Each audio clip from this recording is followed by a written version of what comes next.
अकोला जिल्हा अधीक्षक कृषी अधिकारी कार्यालयातील 2 अधिकाऱ्यांविरोधात कथित भ्रष्टाचार आणि शासकीय निधीच्या गैरवापराचे गंभीर आरोप करण्यात आले आहेत।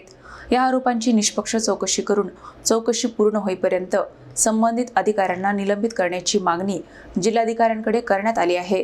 जिल्हा अधीक्षक कृषी अधिकारी कार्यालयातील 2 अधिकाऱ्यांविरोधात कथित भ्रष्टाचार, शासकीय निधीचा गैरवापर, बोगस देयके आणि कथित अप्रमाणित बियाणे व खत पुरवठादारांना पाठबळ दिल्याचे आरोप करण्यात आले आहेत।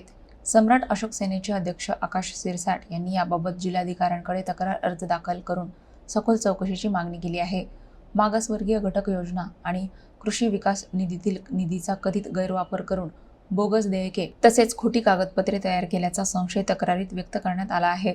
गेल्या 2 वर्षांपासून शेतकऱ्यांची कथित फसवणूक करणाऱ्या बियाणे आणि खत पुरवठादारांवर कारवाई न केल्याबाबतही गंभीर आरोप करण्यात आले आहेत। संबंधित अधिकाऱ्यांनी ज्ञात उत्पन्नापेक्षा अधिक मालमत्ता जमा केल्याचा आरोप करत विविध शहरातील स्थावर मालमत्ता आणि आर्थिक व्यवहारांची चौकशी करण्याची मागणी करण्यात आली आहे। दरम्यान हे सर्व आरोप अद्याप अधिकृतरित्या सिद्ध झाले नाहीत।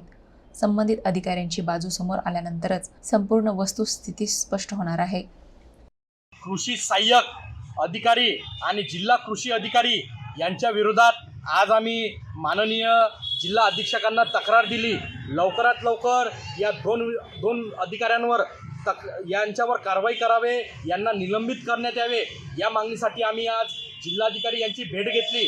जिल्हाधिकाऱ्यांना जर कंप्लेंट केली, त्यांना सस्पेंड केलं नाही तर उपविभागीय अधिकारी यांना आम्ही अमरावतीला जाऊन तक्रार देणार आहोत। या 2 अधिकाऱ्यांनी शेतकऱ्यांना या ठिकाणी फसवणूक करून शेतकऱ्यांना जे बोगस बियाणं दिलं होतं त्यांच्याकडून यांनी लाखो करोडो रुपये घेऊन या 2 अधिकाऱ्यांनी अकोला जिल्ह्यात शेतकऱ्यांच्या पाठीत खंजीर खुपसला आहे।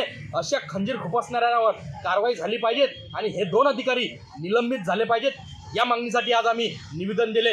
लवकरात लवकर त्यांना निलंबित केलं पाहिजे अशी मागणी करतो, नाहीतर या विरोधात आम्ही आंदोलन करणार हा इशारा देतो।